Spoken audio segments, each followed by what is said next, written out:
right, so we're in After Effects. So we're gonna be using Video Copilot's Element plugin. I'll be leaving a link in the description below. You can get it for yourself. So the first thing that we're gonna do is I'm gonna right click, new, and then create a solid. And then we're gonna make this a gray solid and then hit OK. And I'm actually gonna rename this to Element, and then we're gonna add the Element plugin. All right, now once that's added, we're gonna add a text, and then this is where we can add whatever we want. So I'm gonna put Western Curse. And by the way, Western Curse is a short film that I've been writing.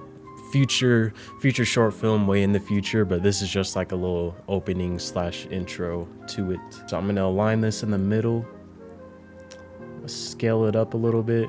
All right, and once you've selected a font that you like, you can go ahead and go into the element layer. First, we're gonna go to custom layers, custom text and mask, and then in path layer 1, we're gonna go over to where our text is. And now we're gonna hit scene setup, and then an extra window will pop up. And then to see our text, we're gonna go over here and hit extrude. And then now, as you can see, we have our 3D text. And then you can adjust the bevel scale right here.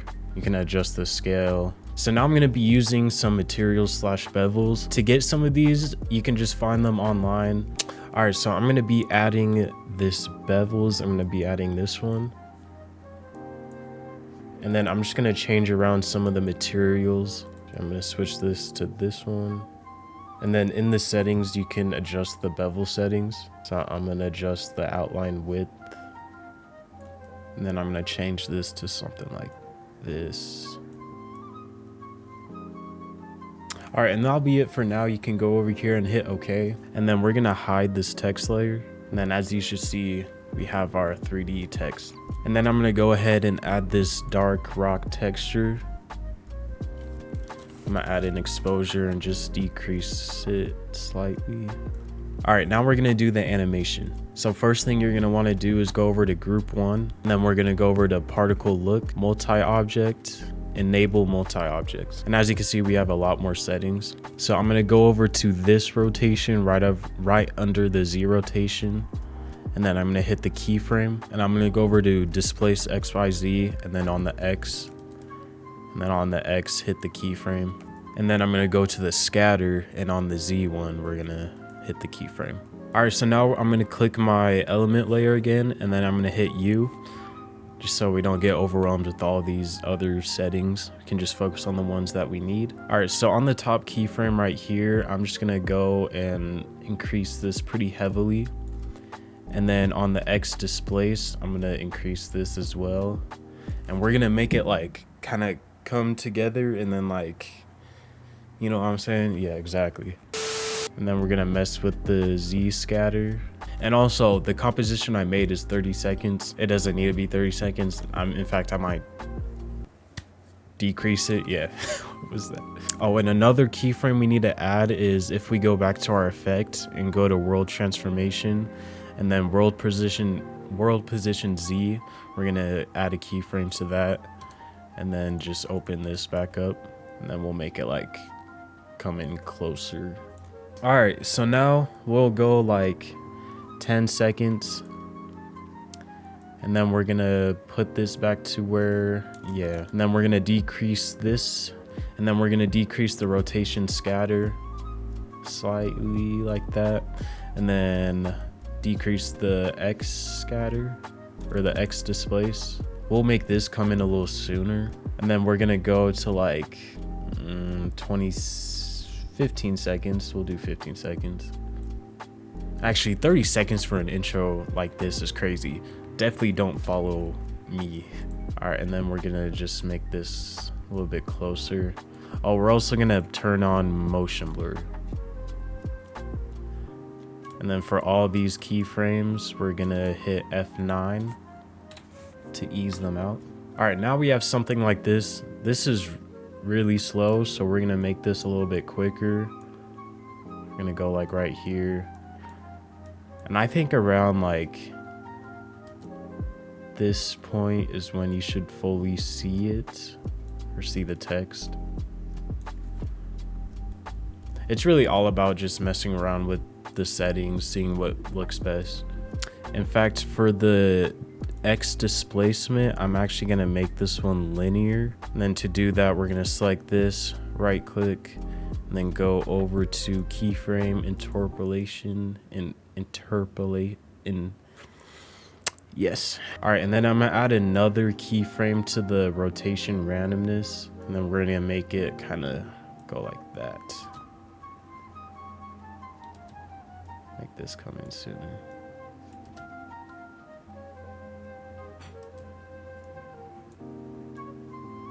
All right, and I actually put the X displacement last keyframe to the other ones, and I'm actually gonna shorten this again. But now we have something like this. All right, now that we have something that we're happy with, we're gonna close this. And now we can start being more stylistic. So I'm gonna add a light, or we're gonna make it a spotlight. And then I'm gonna make the element layer a 3D layer. And we're just gonna hit OK. I'm actually gonna position it to where I want it. This part is optional, you don't have to do this.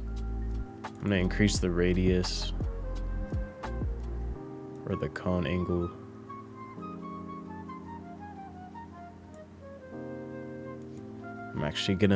I'm also gonna hit the 3D layer on the background as well. All right, and then I'm gonna decrease the intensity a little bit. I decrease the feather. I'm gonna increase the exposure on the background. All right, and then I'm gonna duplicate the background, and then I'm gonna add a Gaussian blur. And then I'm gonna select the circle ellipse tool, or just the ellipse tool. I'm gonna double click this.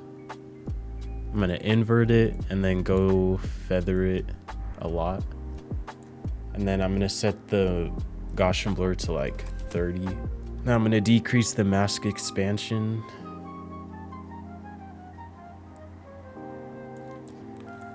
And then turn the opacity down. So a small detail. All right, next is I'm gonna add a heat distortion. So I'm gonna make an adjustment layer, add a heat distortion. I'm gonna increase the wind speed to like 2, increase the noise scale, decrease the heat amount to like 30. And then I'm gonna decrease the distortion to like 7, actually like 5. Decrease the noise scale a little bit. All right, and then I'm gonna decrease the heat amount again to like 20. All right, now we have like those heat waves. And then I'm gonna add an embers right under the adjustment layer. Make sure this fits to comp. And I'm actually gonna add another embers. I'm gonna set both of these to screen. Fit to comp. I'm gonna decrease the opacity a little. And I'm actually gonna add a tritone to this. And then make this more of just like a lighter orange. And then I'm just gonna copy this and paste it to the other embers. And then going back to the element layer, I'm gonna decrease the X displacement. I think it's just a little bit much. It's honestly really just about adjusting the settings. As long as you're familiar with the settings that you're adjusting, then it's really just tweaking. You don't have to follow exactly what I'm doing, which I encourage you to try something else. Just use the information I'm giving you to kind of create your own sort of, your own sort of sauce. You have the ingredients, and it's time to like put it in the pot your own. All right, let me shut up. But yeah, once you have all that done, you should have something like this. I'm actually gonna add a color correction layer. All right, now we have something like this.